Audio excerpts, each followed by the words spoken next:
The holidays are just around the corner, and we know how much of a struggle it can be to head into this season knowing you'll be faced with temptation around every corner. From family gatherings and dinners to work parties to the depression that comes from being alone for some, we're here to talk about what we've learned and how we've gotten through all the challenges that come with getting through the holidays sober.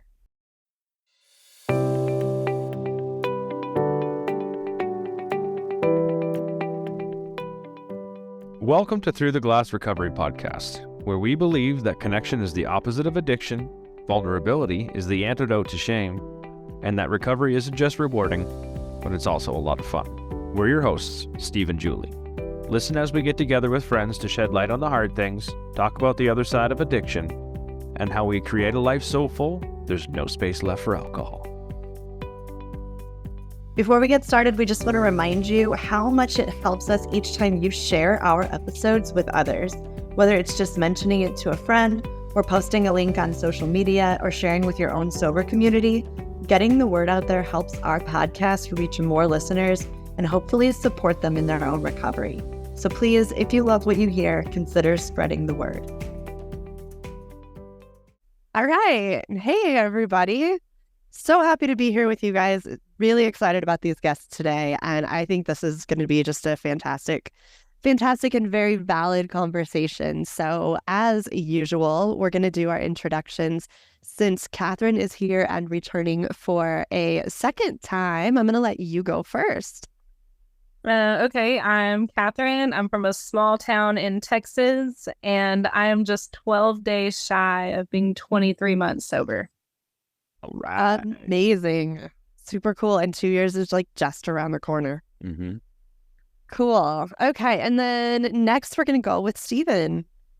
Hello, my name is Steven, and I live in West Central Florida, and I'm 49 years old, and I am in recovery for right at 2.5 years. Right on. Awesome. Okay. Really cool. Thank you so much for being here, and thank you for patiently waiting for so long to finally be a guest. We're really happy to have you. And then last but not least, we have Rachel. Hi, I'm Rachel. I'm also 49 years old. Hey.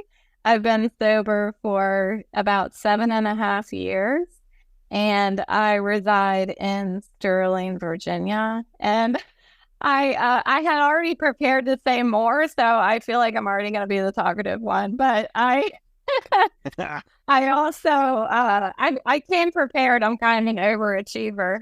But yeah, I recently have gone on disability because I had a stroke. So this is something that is a huge deal for me right now as I continue to practice the program and put my sobriety first. And through that, I started a podcast also called Recovery Daily Podcast, and have a website, recoverydailypodcast.com. So thanks for having me. I really appreciate the opportunity. Yeah, thank you so much for being here. And we'll make sure we include your podcast and your website in the show notes. So to all of our listeners, make sure you check that out, and you can get in touch with all of these awesome people that way.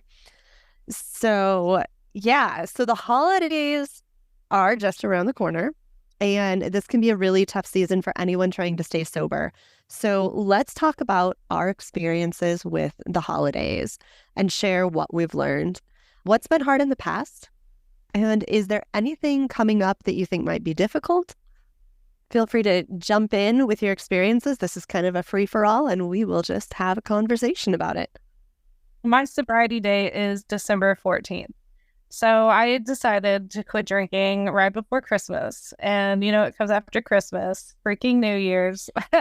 And it was really hard because when I first quit drinking, me and my sister were fighting. I've got a twin, and we don't always see eye to eye. And we were fighting, and we hadn't talked. And then Christmas rolls around, and she comes to my mom's, and she throws a shot of Fireball at me.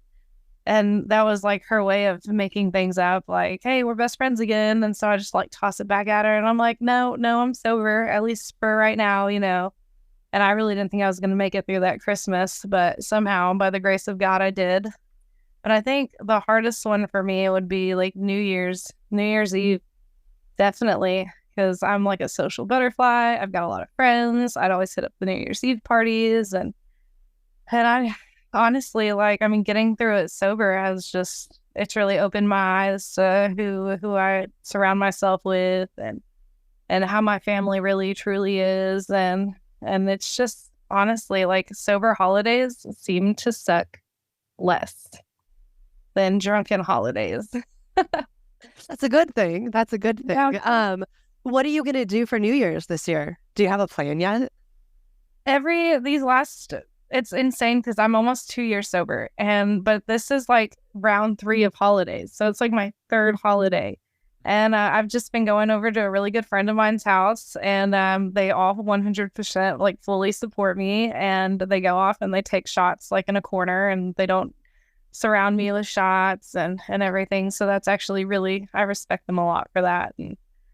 And I mean, I just do the same thing. It's just getting a lot easier to be around it. And honestly, like, it doesn't even bother me anymore being around alcohol, and I can still party and have a good time, and drink my sparkling apple cider at midnight, or have eggnog without whiskey in it. I mean, for Christmas, and I don't need wine with my turkey. So I was never a wino anyway. So, I mean, it's not too, it was hard at first. I'm not going to say it was easy. I think we all know it. Yeah. The tips are always going to be there, especially if your families are big into drinking and celebrating all with the festivities of vodka in the morning, while making dressing or whatever. But it's okay. Like, I'll just switch it with my sparkling water, or my athletic NA beer. It's getting a lot easier for sure. But I've learned that you don't need alcohol to enjoy a holiday, because either way, you're still around people that you might not want to be around, because gosh, who likes Aunt Linda, right? Amazing. No, seriously, I don't think I could have handled a lot of drinking and like a New Year's Eve party when I was less than a month sober. I don't think I could have done it. My family's not big into drinking, and for New Year's, like, we always just, for the most part, we either stay home or just, go to like a friend's house with a couple people. But for me, like, the first 90 days of my sobriety was staying away from stuff like that and staying at home and protecting myself because I just did not trust myself. So I think it's amazing that you made it through that. And it probably felt great to get to the other side of it, I would bet, and still be sober. Yeah, for sure did. Because I really wish I would have done what you did and not have surrounded myself with the parties and the festivities and, just kind of stayed away from bars and stuff. But I jumped right into it, feet first, with going to bars, like, barely 2 weeks sober, going to parties. I've almost just thrown it away multiple times, being like, oh, why is it, I was sober for a week. My liver will be fine, like, it'll rebuild itself again. So it's one of those things, is I'm telling you, it's like, by the grace of God that I am still sober, because I never pumped the brakes. I just stopped drinking. So, Amazing. yeah. Rachel, you were going to say? Yeah, I was going to say a big holiday. Well, they're all big drinking holidays for me. Halloween, which we just enjoyed, was a huge drinking holiday, not because I was partying with other people, but because I was sitting out on the front porch dressed up like Michael Jackson, drunk. I was a wino, and handing out candy. And this year, even after 7.5 years, I absolutely enjoy myself more, handing out candy and talking to the little kids. It's more of a child's holiday now, as it should be. After we ran out of candy, I actually walked my dog around the block, and I felt sad. I can't help it. I still grieve sometimes the memories of drinking. And, it's the same thing, like Christmas morning rolls around. I can't help but think that a mimosa belongs in my hand. But I have gone through 7 Christmases without a mimosa in my hand. And I still, I play the tape forward every time. it's not that it doesn't enter my mind. It's just that as soon as it enters my mind, I let it go and welcome more joyful memories, and not just what has passed with not drinking, but things to come without drinking. And I've learned so much about myself. I didn't know I could have fun without drinking. I certainly thought that when I stopped drinking, my entire life was over. Any sort of fun was never going to happen again for me. But I've learned that I'm actually kind of funny and energetic without the wine. And I think that probably other people enjoy me being around a little more. I think in retrospect, I was probably trying to entertain, thinking that I needed to entertain everybody at every holiday event, when actually I needed to just sit back and let other people enjoy their holiday. I'm not so sure I was doing that. I think I was trying to be the center of attention a little bit.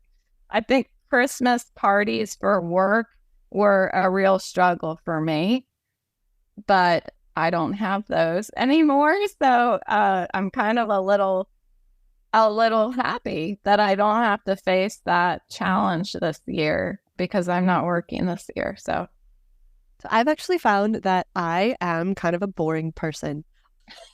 when you say I'm still fun, like, so New Year's for me, my husband and I would always, buy fancy drinks and make, we would drink a lot and still try to be fun for the kids and let the kids stay up. And I would like plan activities and try to be super mom.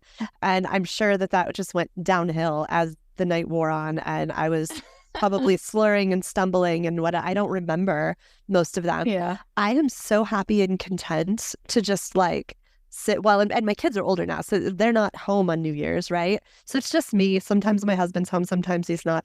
I'm really content to just sit and watch a movie or hang out and read a book or whatever. It doesn't bother me, and it doesn't even make me feel sad. Like, I don't feel like I'm missing anything.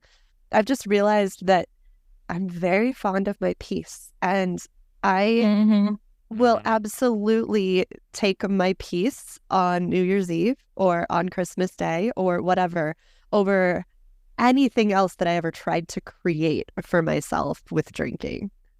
Oh, I sleep on New Year's Eve every year now. That's what I do. It's my gift. It's my gift to myself. Absolutely. Stephen, what do you think? Wow. So, yeah, I've been thinking about this topic a little bit and listening to y'all just now. Yeah, I think people can struggle around the holidays in two different ways. One, with Catherine, like that the parties, like the holidays, the party, New Year's, and I get it. My birthday's on New Year's Eve, so I get it. But there's another component with people, and I think it would be more suffering than partying, right? So, there's a lot of people that they're alone on the holidays. They're not with their loved ones anymore. They've lost their job. They, all a million things that you can think about to be, to go back to using or drinking or whatever. And the holidays just seem to kind of compound that. But that's true for humanity. That's true for our society. It's not necessarily true for or unique to recovery, But and I don't have an issue with the holidays as far as my recovery goes. I just don't have that experience as far as struggling through the holidays. But the month of February is particularly difficult for me. One, it's the month my dad died, and it's the month that I got arrested for drugs. And I was in law enforcement for 21 years. I was a crimes against children detective.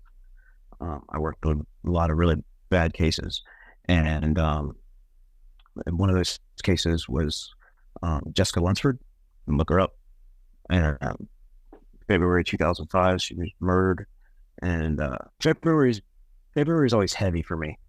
I still keep in contact with her grandmother, and it's always, but I know it's coming, right? Like I know I'm gonna get hit with heavy feelings in February, and prior to me going into recovery, I would just use more, and so that's not an option anymore, and don't want it to be, and so now I just I will be more present minded, more so than probably normal. I just try and stay present as much as possible, and I will, as I start to feel that, I'll get really depressed in February. That's I don't get anxious or anything. I'll go really depressed. I'll like recluse, and so I just have to be mindful of that. The biggest thing with anything in recovery is awareness of what's going on. Absolutely. So if you know your your issue is the holidays, if you know your issue is a certain month or whatever, awareness of that on the front end is really the first way of getting through it successfully. Because if you don't know it's coming, if you don't realize it's coming or don't acknowledge that it's coming, it's just going to steamroll you. Yeah, it's a lot of heavy stuff there you're talking about. You got coming up in February, which is rolling in pretty quick. It's always easier, it seems, to use or drink when it comes to stressful times. Bigger emotions create a bigger reaction, it seems, especially when it comes to me. So when you went through, like you said, like Christmas and New Year's, and those things weren't any issues for you, did you show out, like, did you prepare yourself in any way? Or did you just kind of like plow through it? Or did you use any tactics? You're like, okay, Christmas is coming up, it's one of those big drinking holidays. Did you avoid things, or did you just stand in there and hold tight? Holidays just never were an issue for me. Never a thing, eh? No, I know people that do that. It is for them, But I just, and my addiction. I'm not an alcoholic. I got my drug of choice is opioid. Or drug of non-choice now, but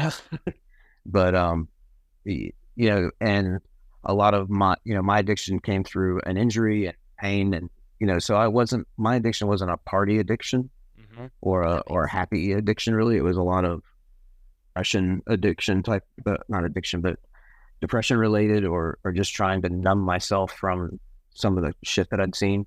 Yeah, no doubt.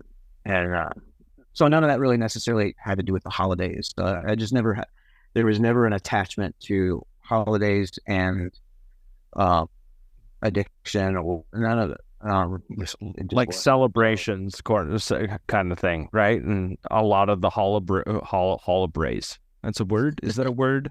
A lot of the holidays. A lot of the holidays come with celebration, right? It's New Year's is a celebration, Christmas is a celebration, Thanksgiving is a celebration. We have all of those coming up right now. So that's why we're talking about these holidays. So we have something for like a lot of people to hear and talk about. So the holidays for me, I did a lot of what Julie did. I kind of just hermited. For New Year's, I don't miss it. New Year's, I used to go to a New Year's party and there was booze all over the place. This massive bar. I had my pick of whatever I wanted to drink, and I just drank all of the stuff. I found the hardest, neatest, weirdest stuff, but that was behind that bar, and I drank it. And that was, it was trying to find joy. I kind of relate to Rachel a little bit, like being the entertainer. And now, like, I don't miss that. And the first New Year's that I went through, I just didn't go. And I was worried about I had a fear of missing out on the party and the people and all of the things, right? And yeah, I'm pretty sure on the first year I went to a virtual AA meeting, that evening. No, it was a virtual I am sober meeting. I went to. I am sober meeting. Yeah, on my first one. And that was great. I hung out with a whole bunch of people that weren't drinking, and we all celebrated New Year's Eve on the same time.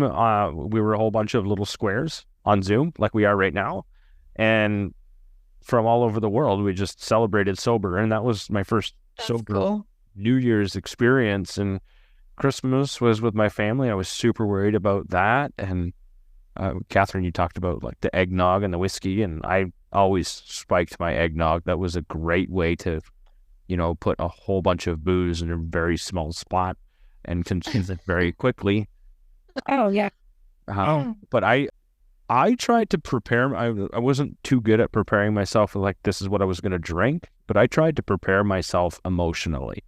What am I going to do if I feel uncomfortable? And that was like my main kind of plan, or just complete avoidance, like out of fear. Like, you know what? I just don't want to be there. I'm gonna kind of protect myself from the environment. Not like Catherine just dive right in, whatever party, woo. Yeah. Right? Like that's. I mean, that's and there's a whole bunch of people that do things just like that. I'm just saying it's pretty. I think either way works depending on who you are and what works for you. You have to be I needed to call my sponsor before I went somewhere. Like we'll say a holiday party for work. I call my sponsor. This is in the very beginning. I call my sponsor before I went, slip away, call my sponsor during, and be like, yeah, I'm okay.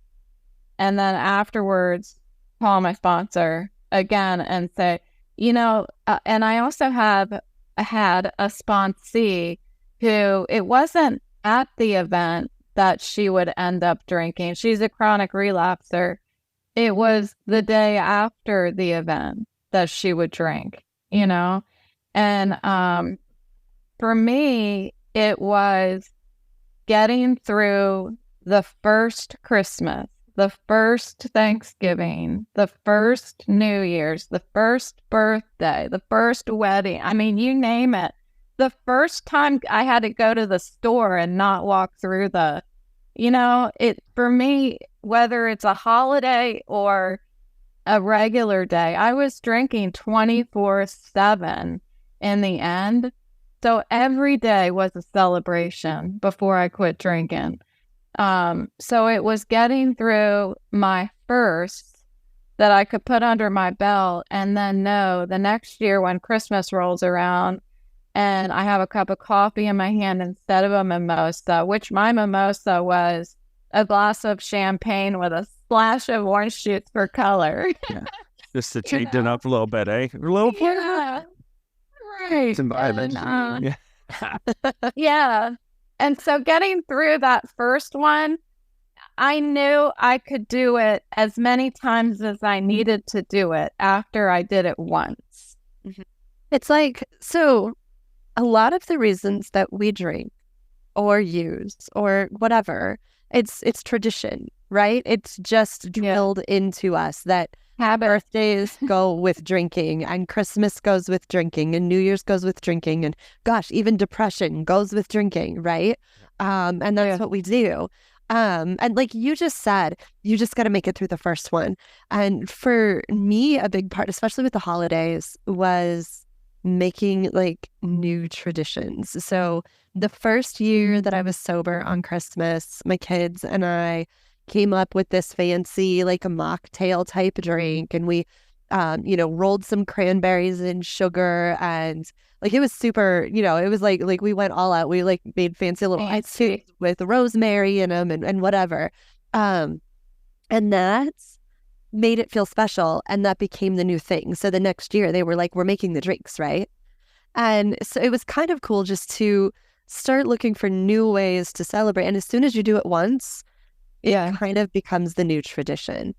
So that was a really helpful thing in the beginning. And I never even meant to make that tradition, but that's just how it turned out. And so yeah, I mean, in the morning now I wake up and have coffee instead of coffee spiked with peppermint schnapps. And that's okay. But How yeah, old were your kids at the beginning of your sobriety during that time? so my sobriety, a little over 2 years sober, but Okay. I quit prior to that. I was sober for about 14 months and then I had a year-long relapse. So like back in the very first beginning, like the first 14 months, I think is when that particular thing happened. But I want to say they were like maybe 10 and 14, 11 and 15, something like They that. know what was going on. They actually had no idea what was going on.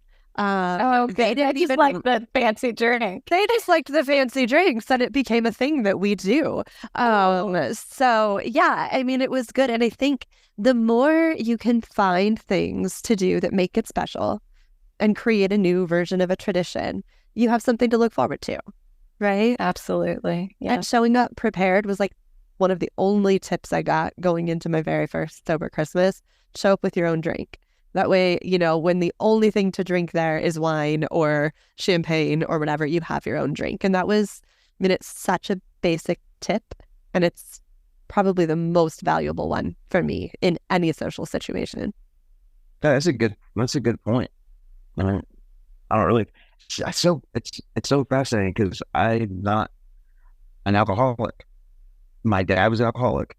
I'm not, because I had no problem going right to opioids.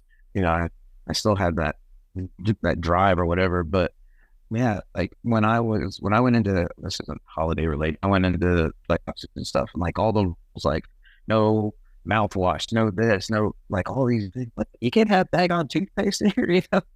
And it was like, no, it's because of the people with alcohol, like they'll drink it. I'm like, really? Like I was totally naive to all of that.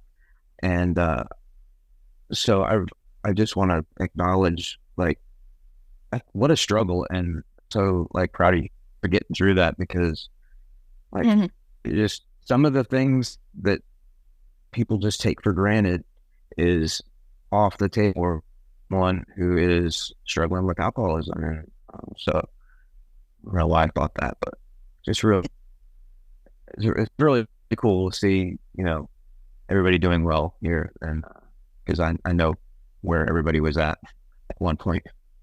Right. Well, it's a different world, right? Because alcohol's in your face all the time and we're like expected to drink it versus opioids. Like if you tell somebody, no, I don't use opioids anymore, they're going to be like, well, why not? Just have one. Right? Right. There's an opioid bar around the Right.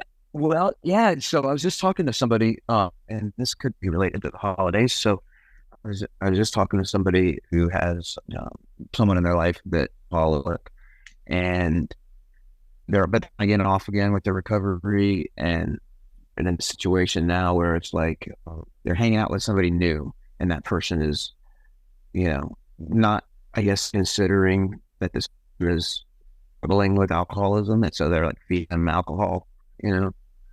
And so I was talking to this person about it, and he's like, well, you know, it's just once in a while. And I'm like, well, would it be okay if you knew that once in a while I did heroin? And, you know, like, no. So it sucks that that person can't do the alcohol thing, but that's their heroin. Like, no, you can't be doing that. It's only going to just go bad from there, you know. And but this, yeah, it's you know, it goes bad for us too, probably much like you. Like if you were to open the door again and just take one more, have some more heroin just once, you know what I mean? It's not really an option. Reminisce. Right. You know, no, exactly. Right. And that's the whole thing with the holidays is the holidays, it gets thrown in our faces. It's on TV, it's on the advertisements, it's everywhere. It's on the shelves in the store when you walk by. Or people give it to you as a gift. Yes. Right? Yeah. Yeah. Have any of you guys received alcohol as a gift since you've been sober? Yeah, I got a bottle of Jack Daniels, like last week. Yeah, but at work, I had it arrive. I had a couple packages. I was a marketing director, and I had a bottle of wine show up, and I actually I kind of regret it now, but I was angry because I was alone with a bottle of wine, and I avoid that at all costs, to be alone with alcohol when nobody knows it. And so I actually wrote to the company and I said something about maybe it's not appropriate to send alcohol to everybody. I don't know. I don't know if that was appropriate for me to do, but I was a little upset that I was put in that position, you know. It's a part of the culture. It's a part of culture, yeah. You talk about work things, work functions, right? Where I know I didn't go to my Christmas work party on the first year, nor the second year. I just didn't. Not to avoid the booze. It wasn't a place where I had fun. I didn't enjoy myself going there. So what was the point of going ahead and really putting myself in that position? It's not like I'm that important that without me there, it's just gonna flop. That's not gonna happen. You know, I've learned in my program, to check your motives before you go anywhere. Always figure out, am I going there because I'm going to have fun? Or am I going there because I think that somehow I can slip into a dark corner and grab a glass of wine or something like that? Or, am I not going to have fun? Then don't go. It's okay to not go. Nobody's even going to realize that you're not there, really.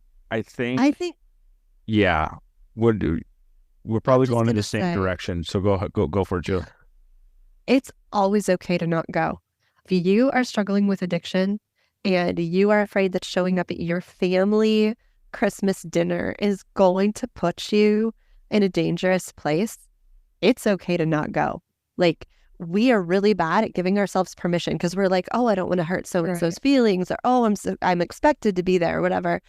That is like the most important thing that we can do, is give ourselves permission to do what's the best for us. And if that means you call your family and just say, hey, I'm sick, I have COVID, you don't want me around, right? Whatever. But give yourself permission to call out of any event that you think is going to put you in a dangerous spot. I think absolutely it's also important to have an escape plan. Anytime I went anywhere, I drove myself to if it was a birthday party, any of the holidays, I drove myself.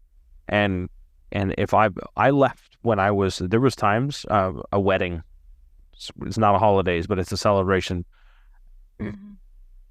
I left probably 2 hours too late. I was already done. I was already toast. I was already kind of checked out. I had enough of the noise. I was all sensoried out. And I didn't give myself the permission to do that. And I got more irritated. I got more all of the things until I left the environment and kind of took a good deep breath. But I think I am not important as I think I am goes a long way to helping me give myself permission, right? That expectation of, oh, I'm going to have to be there. They're going to miss me. They're going to, like, I could tell you the wedding that I left, that they don't care. Or do they remember that I left early? The Christmas party that I left early, they don't care that I left. It's the night didn't get ruined because I wasn't there the entire time. I know if I drank, I would have ruined that night. I've ruined plenty of nights.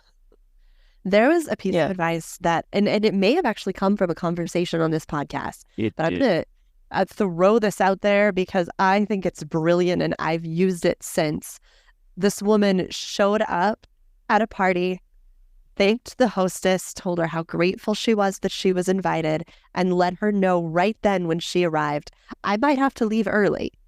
And that way, when she was ready to go, she could go. She didn't have to go find someone or explain why or deal with the, oh, come on, just stay another hour or two or whatever. Yeah. She just, she said everything she needed to say to the hostess the minute she got there.